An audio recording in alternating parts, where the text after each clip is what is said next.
আসসালামু আলাইকুম, সবাইকে আমন্ত্রণ জানাচ্ছি এটেন বাংলায় সম্প্রচারিত শশী হসপিটাল আকুপাংচার প্রেজেন্ট স্বাস্থ্য জিজ্ঞাসা অনুষ্ঠানে।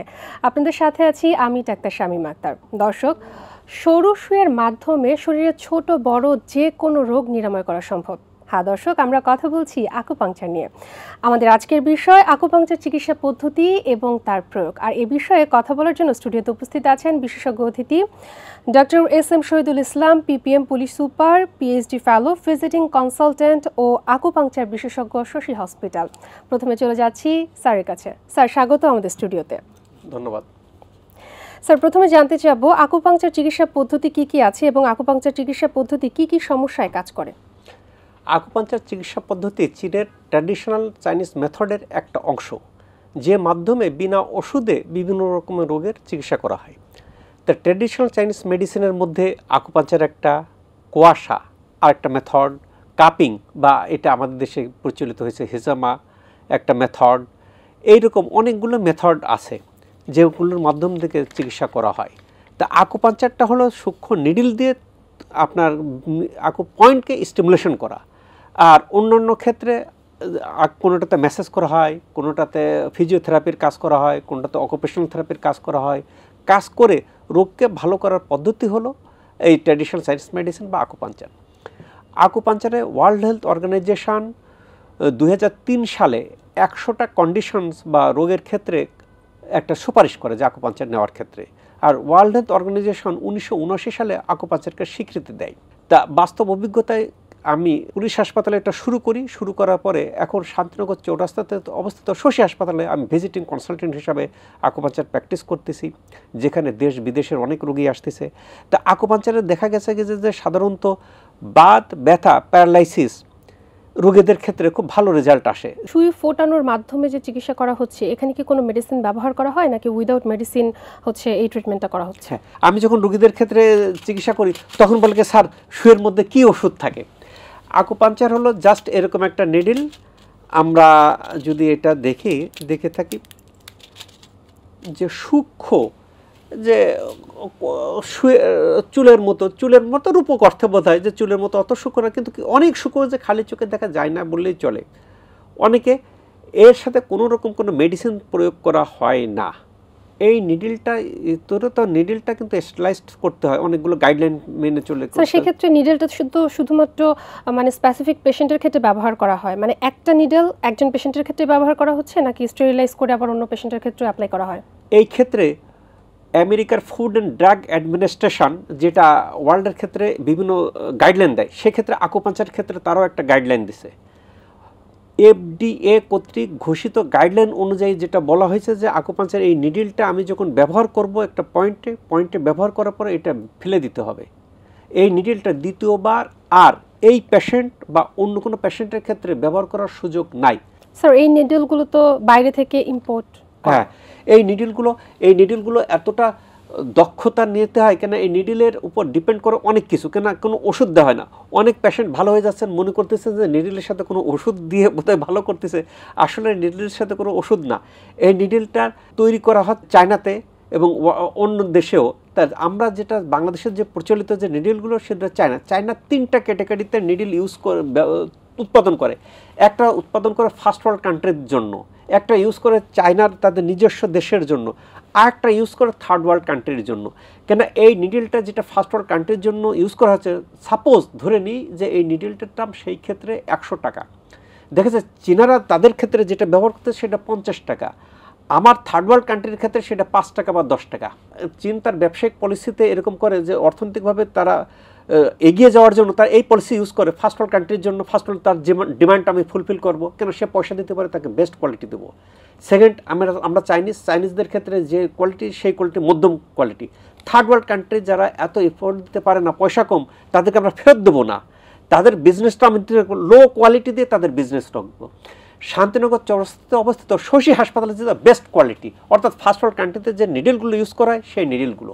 স্যার, এই নিডেলটা কিভাবে ব্যবহার করা হয়? হ্যাঁ, এই নিডেলটা হলো, এটা বুঝতে হবে যে এটা যদি আমাদের মানবদের মডেল ধরি, চাইনিজে বলে চেকাছে মোশিং ইয়াও চিংলো ওই চেকা চিংলো ইয়াও শি আর গা।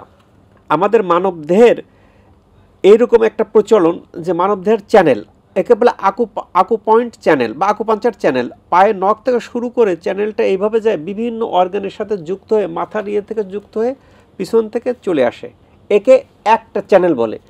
এরকম 12টা চ্যানেল আপনার খুব ইম্পর্টেন্ট। এই 12টা চ্যানেলের উপর বিভিন্ন পয়েন্ট থাকে, এইগুলো এক একটা পয়েন্ট। এখন আমার নির্দিষ্ট রোগের জন্য নির্দিষ্ট পয়েন্ট অ্যাসাইন করা হয়েছে, যে পয়েন্টকে আমি দিলে সেই রোগটা ভালো হয়। কিছু পয়েন্ট আছে, যেমন আমরা কি করি, আমরা যদি যাদের আমাদের একটা পুরুষের একটা দুর্বলতা বা ইরেকটাইল ডিসফাংশন দেখা যায়, দেখা দিলে কি করে, কোয়ানিয়ন নামে একটা আপনার ইয়ে আছে। কোয়ানিয়নে যদি আমি এখানে স্টিমুলেশন দিই, স্টিমুলেশন দিলেই এখানে যদি আমি একটা পিক করার পরে আমাদের টেস্টোস্টেরন হরমোন নির্দিষ্ট লেভেলে চলে আসে। আমরা জেনে থাকি যে আমাদের হরমোনগুলো তো যদি ব্যালেন্স থাকে। আর একটা ক্ষেত্রে চংচিতে যদি স্টিমুলেশন করি, স্টিমুলেশন করার পর বিদ্যুতের মতো একটা ঝিলিক নিচের দিকে, অর্থাৎ একটা পেনিসের দিকে প্রবাহিত হয়। প্রবাহ হয়ে যাওয়ার পরে চীন যেটা মনে করে যে আমাদের ভাইটাল এনার্জি এইভাবে প্রবাহ হচ্ছে, প্রবাহ হওয়ার কারণে, বাধাগ্রস্ত হওয়ার কারণে রোগ হচ্ছে। যদি দেখা যায় যে আমি নির্দিষ্ট পয়েন্টে, এটা ভেরি ভেরি ইম্পর্টেন্ট, দক্ষতা না করলে এই পয়েন্টে পড়ে না, পয়েন্টে না পড়লে কাজ হবে না। তখন বলবেন যে আকুপাঞ্চার করছি, কাজ হয় নাই। কোন রোগের ক্ষেত্রে কোন পয়েন্ট অ্যাসাইন, সেইটা যদি সঠিক হয়, সঠিক হলে কাজ হবে, সঠিক না হলে কাজ হবে না। স্যার, সেক্ষেত্রে আমরা কোন কোন ক্ষেত্রে ডিরেক্ট এই আকুপাংচারের যে সরু সুইগুলো আছে ব্যবহার করছি? হ্যাঁ, আমরা যদি কিছু কিছু রোগের আছে, যেমন আমরা মোটাটাকে যদি বলে থাকি, যেমন ব্যথা বলতে কি, অস্টিওআর্থ্রাইটিস, আমার নি জয়েন্ট ব্যথা, অনেকে দাঁড়িয়ে নামাজ পড়তে পারেন না, চেয়ারে বসে বসে আমরা নামাজ পড়তেছি। অনেকের পিএলআইডি, কোমরে ব্যথা, অনেকের কি হাত পা জ্বালা পোড়া করে, অনেকে কি ডায়াবেটিক নিউরোপ্যাথি। আমরা যাদের ডায়াবেটিস আছে, ডায়াবেটিস হয়ে যাওয়ার পরে দেখবেন কি যে পায়ের সেন্স পায় না, প্রথম স্টেজে কী হয়, সেন্স না পাইলে কী হয়, আঘাত লাগলো সে বোঝে না। আর ব্লাড সুগার বেশি থাকলে কি হয়, আমাদের বডির মধ্যে ব্লাড সুগার যখন বেশি থাকে তখন আমাদের ক্যাপিলারিজগুলো ডিস্ট্রয় হয়ে যায়। ক্যাপিলারিজগুলো আমাদের নিউট্রিশন দেয় নার্ভ সেলকে, তখন নার্ভ সেলকে দিতে পারে না, নার্ভটা অকেজো হয়ে যায়। নার্ভ সেলটা যখন অকেজো হয়ে যায় তখন আমরা কি করি, ডায়াবেটিক নিউরোপ্যাথি ডেভেলপ করে, তখন ঘাই লাগার পরে ওখানে হয়তো ঘা হয়, ছোট ঘা হয়ে যাওয়ার পরে যদি ঠিকমতো কিওর না করে, ডায়াবেটিস কন্ট্রোল ঠিকমতো না করি, গ্যাংগ্রিন হচ্ছে, অ্যাম্পুটেশন, আঙ্গুল কেটে ফেলতে হচ্ছে বা পা কেটে ফেলতে হচ্ছে। এই রোগ কিন্তু সহজেই প্রিভেন্টেবল, আমরা যদি লাইফস্টাইল মডিফিকেশন করি, ব্লাড সুগারকে কন্ট্রোল করি, পাশাপাশি এখানে যদি আকুপাঞ্চার, হাত পা ঝিনঝিন করে, হাত পা অবশ হয়ে যায়। আমরা এখানে কিছু পয়েন্ট আছে আমাদের এখানে বলে ওই ইয়াং, এটা চাইনিজ নাম ওই ইয়াং। এই ওই ইয়াংকে যদি আমরা স্টিমুলেশন দিলে দেখা যাবে যে পায়ের আঙ্গুল পর্যন্ত বিদ্যুতের মতো একটা ঝিলিক চলে গেছে। অর্থাৎ এটা আসলে কি, এখন গবেষণা করে দেখা যাচ্ছে যে স্টিমুলেশন দিচ্ছে নার্ভকে, যে নার্ভটা ক্ষতিগ্রস্ত হচ্ছে সেই নার্ভকে স্টিমুলেশন দেওয়ার পদ্ধতিতে এটা আবার পূর্বের অবস্থায় ফিরে আসতেছে। আমি কোনো কারেন্ট নেব না, কিছু নেব না, আমি আকুপাঞ্চার পয়েন্টে দেব এখানে, কিন্তু এখান থেকে একেবারে যে নার্ভ বরাবর একের পায়ের আঙুল মতো কবে স্যার বিদ্যুতের মতো একটা ঝিলিক চলে গেল, একটা বৈদ্যুতিক তরঙ্গ প্রবাহিত হলো।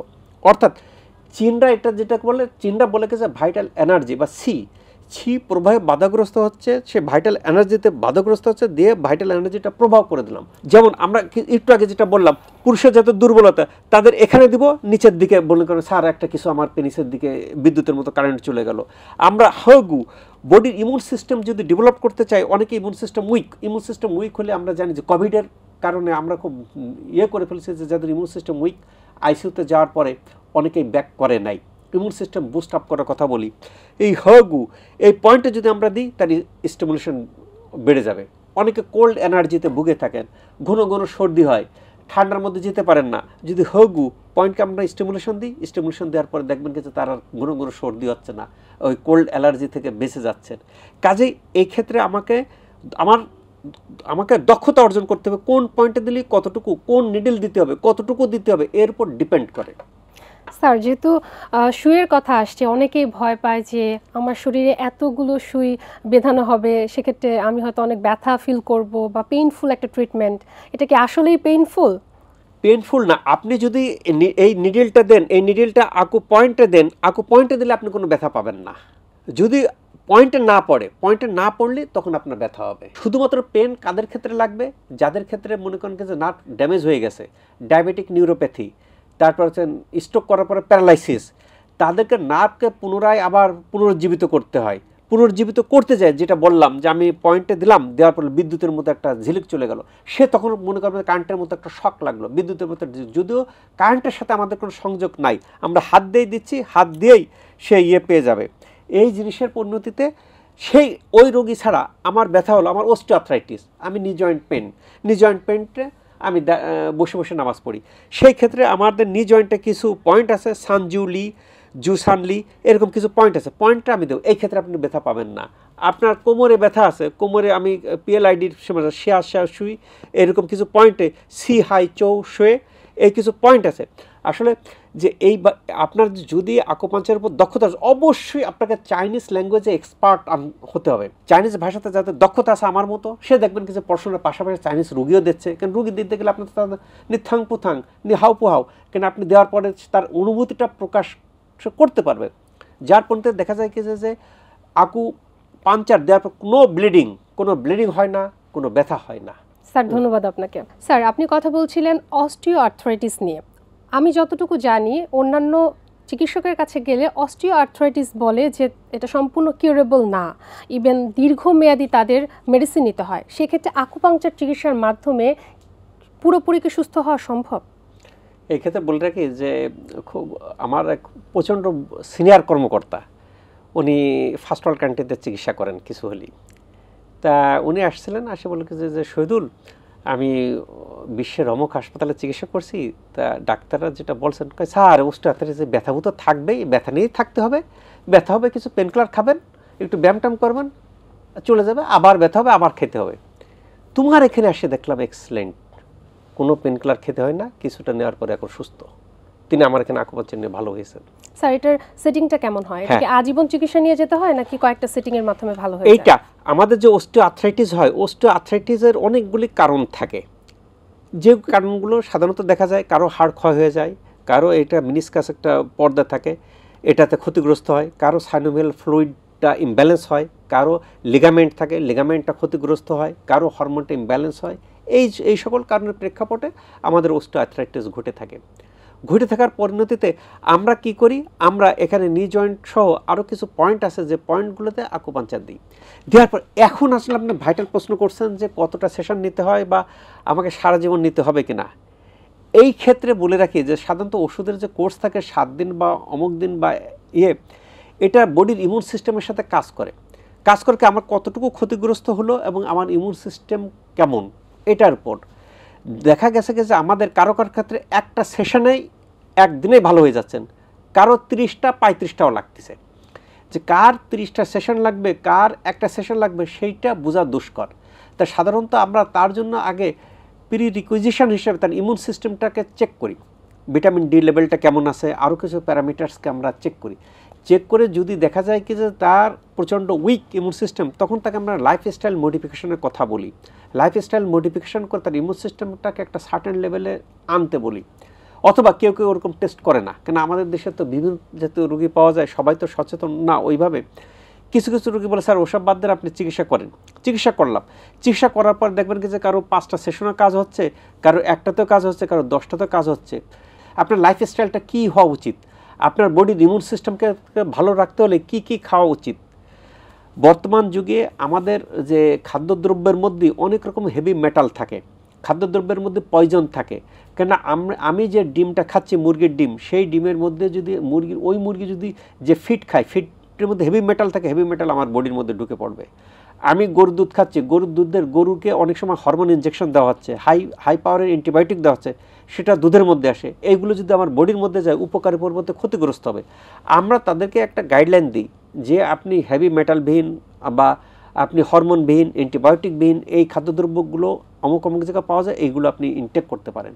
ইনটেক করলে কি দেখা যাবে কি যে আমাদের যে ক্ষয় যে কারণে হয় অস্টিওপোরোসিস। আমাদের অস্টিওপোরোসিস কেন হয়, আমাদের বডির মধ্যে যদি ক্যালসিয়ামের ঘাটতি দেখা যায়, আমাদের ব্লাডের মধ্যে যখনই ক্যালসিয়ামের ঘাটতি দেখা যায়, তখন ক্যালসিয়ামটা আমাদের হার্ট থেকে নিয়ে সেটা রিফিল করে। অর্থাৎ বডিতে ব্লাড ভেসেলে কখনো ক্যালসিয়ামের ঘাটতি থাকবে না, তারা হার্ট থেকে নেয়। হার্ট থেকে নেওয়ার পরেও কম থাকলে তখন কম পাবেন। হার্ট থেকে বা বোন থেকে যখন আমাদের ক্যালসিয়ামটা নিয়ে যাচ্ছে, আমাদের বোনটা ভঙ্গুর হয়ে যাচ্ছে, বোনটা ভঙ্গুর প্রকৃতির হয়ে গেলেই আমরা ডিএমডি এক্সামিন করাই, হাড়ের এক্সামিন করা অস্টিওপোরোসিস, আপনার হাড় ক্ষয় হয়ে যাচ্ছে, হাড়গুলো ভঙ্গুর হয়ে যাচ্ছে। আমরা এটা লাইফস্টাইলের আকুপাঞ্চার পাশাপাশি বলে আপনি ভালো হয়ে গেছেন, but you have to take this not medicine, you have to take this food supplement. এইগুলি খাইলে আপনার ইমিউন সিস্টেম ভালো হবে, আপনার ক্যালসিয়ামের ঘাটতি পূরণ হবে, ইলেকট্রোলাইটগুলো ঠিক থাকবে, ঠিক থাকলে আপনার এই হাড় ক্ষয়গুলো আর হবে না, আপনি ভালো থাকবেন। চিকিৎসার কথা তো জানলাম স্যার, এটা অত্যন্ত ব্যয়বহুল একটা চিকিৎসা নাকি স্যার যে কোনো মানুষই এই চিকিৎসার আওতায় আসতে পারবে? এটা ডিপেন্ডস করে যে আপনি মনে করেন যে এখন আমি সাধারণত শান্তিনগর চৌরাস্তাতে অবস্থিত শশী হাসপাতালে রুগী পাচ্ছি, ম্যাক্সিমাম রুগী ইন্ডিয়া ফেরত। এখন মনে করেন যে রুগীটা কিছু কিছু রুগী পাচ্ছি যে সিঙ্গাপুরে চিকিৎসা নিয়েছেন, ইউএসএতে চিকিৎসা নিয়েছেন, তা ইন্ডিয়াতে যে যাচ্ছেন তিনি যায় অলমোস্ট তার একটা কস্ট পড়ে যাচ্ছে 3-4 লাখ টাকা বা 5 লাখ টাকা। সে আসে যখন দেখতেছে যে এই কোর্স কমপ্লিট করতে আমার 20,000 বা 30,000 টাকায় ভালো হয়ে যাচ্ছে, স্যার এত কম কস্ট, স্যার বাড়িয়ে দেন, এত কম কষ্ট হয় কেমনে? আবার আপনি যার মাসিক ইনকাম 10,000 টাকা, সে যদি একটা কোর্স কমপ্লিট করতে যায় দেখা যাচ্ছে যে তার খরচ হচ্ছে 15,000 বা 20,000, তার কাছে টু মাচ। এটা আপেক্ষিক বিষয়।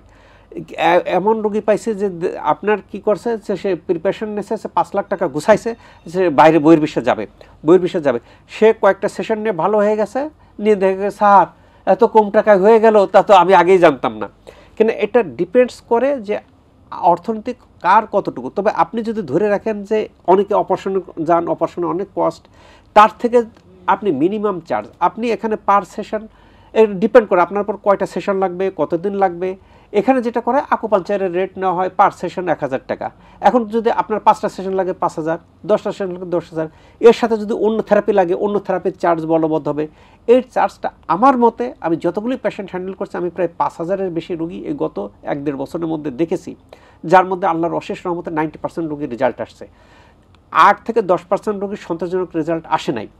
না আসার কারণে আমি অ্যানালাইসিস করে দেখলাম, এবং সবচেয়ে বড় কথা কি আমার মেডিকেল জার্নালে 19টা পাবলিকেশন আছে এই আকুপাঞ্চারের সফলতা শশী হাসপাতালকে কেন্দ্র করে, যেটাতে পাবমেড ইউএস কর্তৃক পরিচালিত, সেখানকার মেডিকেল জার্নালেও আছে। তা এই অবস্থাগুলোর পরিপ্রেক্ষিতে দেখা গেছে কি যে আপনি যদি কম্পেয়ার করেন তার যে সাফারিংস, তার আদার্স খরচ, সেই অনুযায়ী দেখবেন কি যে অনেক মিনিমাম খরচের মধ্যে দিয়ে এই জাতীয় রোগ থেকে মুক্ত থাকা সম্ভব। স্যার আপনি বলছিলেন যে এই যে আমরা ট্রিটমেন্টটা চালিয়ে যাচ্ছি, এই ট্রিটমেন্টের কোনো সাইড ইফেক্ট আছে কিনা? খুব ভালো প্রশ্ন করেছেন যে সাইড ইফেক্ট আছে কিনা, কেন প্রত্যেকটা পদ্ধতি নেবার পূর্বে তার আগে সাইড ইফেক্টটা দেখতে হয়। তা সাধারণত দেখা গেছে যে যদি আপনি স্কিলড হাতে করেন এর সাইড ইফেক্ট নাই বললেই চলে। অর্থাৎ আমি প্রায় 5,000-এর বেশি 5100-5200 রুগী এখন পর্যন্ত ট্রিটমেন্ট করেছি শান্তিনগর চৌরাস্তাতে অবস্থিত শশী হাসপাতালে, not a single case side effect পাই নাই। কিন্তু দেখা গেছে কি যে এখন সামাজিক যোগাযোগ ব্যবস্থার কল্যাণে যেহেতু শশী হাসপাতালে অনেক রুগী ভালো হচ্ছে, বিদেশ থেকে রুগী আসছে ভালো হচ্ছে, অনেকে কী করে, আরে খুব ইজি, আকুপাঞ্চার কি, আকুপাঞ্চার এরকম একটা নিডল নিয়ে একটু ফুটাই দিলাম আকুপাঞ্চার। এখন কেউ এরকম শুরু করাতে তার অ্যানাটমি সম্পর্কে, বডির অ্যানাটমি সম্পর্কে তার ধারণা নাই। সে দেখতেছেন যে নিডল দিচ্ছে ভালো হচ্ছে, আচ্ছা আমিও নিডল দিই। যদি আমার আকুপাঞ্চার করার ক্ষেত্রে অবশ্যই অ্যানাটমি সম্পর্কে আমার ধারণা থাকতে হবে। অ্যানাটমি যদি ধারণা না থাকে, আমি যদি আকুপাঞ্চার এই পয়েন্টে করি, এই পয়েন্টে আমাকে পাংচার হয়ে চলে যেতে নিউমোথ্রাক্স হতে পারে, খুব বাজে সাইড এফেক্ট হতে পারে। আমার যদি আকুপাঞ্চার করতে যে আমরা এই জুরিসডিকশনকে বলে থাকি ডেঞ্জারাস জোন। আমরা যারা মেডিকেল সায়েন্সে এমবিবিএস ডিগ্রি অর্জন করি এর মধ্যে দিয়েই পাংচার করি, এখান থেকে আমাদের ব্রেনের মধ্যে চলে যেতে পারে, সাইড এফেক্ট বাজে হইতে পারে। আমরা যখন চোখে যারা দেখে না, চোখের পাশে দিচ্ছি, অপটিক নার্ভ তার ড্যামেজ হইতে পারে, দিলার পরে সে রক্ত ব্লিডিং হইতে পারে, আমাদের ব্লাড যে ভেসেল আছে ভেসেলটা পাংচার হইতে পারে, আমাদের যে নার্ভটা আছে নার্ভটা ডিস্ট্রয় হতে পারে, ড্যামেজ হতে পারে, অথবা স্কেল হাতে দিলেন না, এটা কি করলো, এটা ভেঙে শরীরের মধ্যে থাকতে পারে, অনেক রকম কিন্তু সাইড এফেক্ট হতে পারে। বাট আমি চায়নাতে 8 বছর যাবৎ ছিলাম এই পেশাতে। আমি 1996 সাল থেকে, অর্থাৎ 1996 সালে এমবিবিএস ডিগ্রি অর্জন করি, অর্থাৎ ওই 4 বছর, এই 22 সাল, 26 বছর যাবৎ আকুপাঞ্চার করতেছি, নট এ সিঙ্গেল কেস আমার খাতে এখন পর্যন্ত আল্লাহর অশেষ রহমতে সাইড এফেক্ট ঘটে নাই। তবে সাইড এফেক্ট ঘটার মতো যথেষ্ট, যার এমবিবিএস ডিগ্রি আছে, অ্যানাটমি সম্পর্কে বেসিক ধারণা আছে, তার ক্ষেত্রে সাইড এফেক্ট ঘটবে না বললেই চলে। তবে অ্যানাটমি সম্পর্কে নলেজ না থাকলে যদি শুধু যে দিলাম আর করলাম, সেক্ষেত্রে সাইড এফেক্ট ঘটতে পারে। স্যার, আপনি বলছিলেন যে আকুপাংচারের সাথে আদার্স যদি কোনো ট্রিটমেন্ট দরকার হয়, সেক্ষেত্রে শশী হসপিটালে অন্য কোনো ট্রিটমেন্ট ব্যবস্থা চালু আছে কিনা? হ্যাঁ, আসলে আমি মেডিকেল টেকনোলজির প্রতি খুব দুর্বল ছিলাম। আমি যখন চায়নাতে এমবিবিএস ডিগ্রি অর্জন করতাম, দেখতাম যে তখন চায়নারা অনেক টেকনোলজি ইউজ করে 1996 সালে। এরপরে যখন আমি বিএসএমএমইউতে স্কিন ডিপার্টমেন্টে গেলাম, তখন বিএসএমইউতে লেজার শুরু হয় নাই। আমি না, চায়নাতে তো এগুলো ব্যবহার করে আসছি। চাইনিজ টেকনোলজি, মেডিকেল টেকনোলজির প্রতি আমার দুর্বলতার কারণে আমি ছুটে বেরিয়েছি সিঙ্গাপুরের মাউন্ট এলিজাবেথ হসপিটাল, সিঙ্গাপুরের জেনারেল হাসপাতাল, ইন্ডিয়ার অল ইন্ডিয়া মেডিকেল সায়েন্স, মালয়েশিয়ার কেপিজে হাসপাতাল, চায়নার বড় বড় হাসপাতালগুলিতে আমি দেখেছি বিনা ওষুধে যেসব আপনার এই ইনস্ট্রুমেন্টস আছে, সব রকম ইনস্ট্রুমেন্টসগুলো শান্তিনগর চৌরাস্তায় অবস্থিত শশী হাসপাতালে আনা হয়েছে। অর্থাৎ একটা রোগীকে ভালো করার ক্ষেত্রে আপনার কোনো কোনো ক্ষেত্রে ইন্টিগ্রেটেড সমন্বিত চিকিৎসার প্রয়োজন হয়। শুধুমাত্র দেখা যাবে যে আকুপাঞ্চার দিলাম, তার সাথে হয়তো আমার অকুপেশনাল থেরাপি প্রয়োজন, শান্তিনগর চৌরাস্তা অবস্থিত শশী হাসপাতালে আছে। কারো ক্ষেত্রে ফিজিওথেরাপি প্রয়োজন আছে, কারো ক্ষেত্রে আপনি শকওয়েভ, লিনিয়ার শকওয়েভ দরকার আছে, কারো ক্ষেত্রে ওজন থেরাপি দরকার, কারো ক্ষেত্রে ইনফ্রারেড থেরাপি দরকার, কারো কারো বিভিন্ন রকম মেডিকেল, এরকম অসংখ্য ডিভাইস। আমার জানা মতে ফার্স্ট ওয়ার্ল্ড কান্ট্রি যতগুলো মেডিকেল ডিভাইসগুলো ইউজ করে ওয়েলবিংয়ের জন্য, সবগুলোই আনা হয়েছে শান্তিনগর চৌরাস্তায় অবস্থিত শশী হাসপাতালে। আমার মধ্য কথা কি, আমার রোগ হলো রোগ থেকে মুক্তি। আপনি আকুপাঞ্চার করলেন বা কি থেরাপি দেন তা আমি চাই না, আমার রোগ থেকে মুক্তি। রোগ থেকে মুক্তি থাকার উদ্দেশ্যে প্রায় 27-28 রকমের 28টা পদ্ধতি যন্ত্রপাতি আনা হয়েছে শান্তিনগর চৌরাস্তা। অসংখ্য ধন্যবাদ আপনাকে। দেখতে দেখতে অনুষ্ঠানের একদম শেষ পর্যায়ে চলে এসেছি। আমরা আগামী পর্বে আবার হাজির হব আকুপাংচার নিয়ে, নতুন কোনো বিষয় নিয়ে, এবং জানবো আকুপাংচারের আদ্যোপান্ত। সে পর্যন্ত ভালো থাকবেন, সুস্থ থাকবেন, এটিএন বাংলার সাথেই থাকবেন।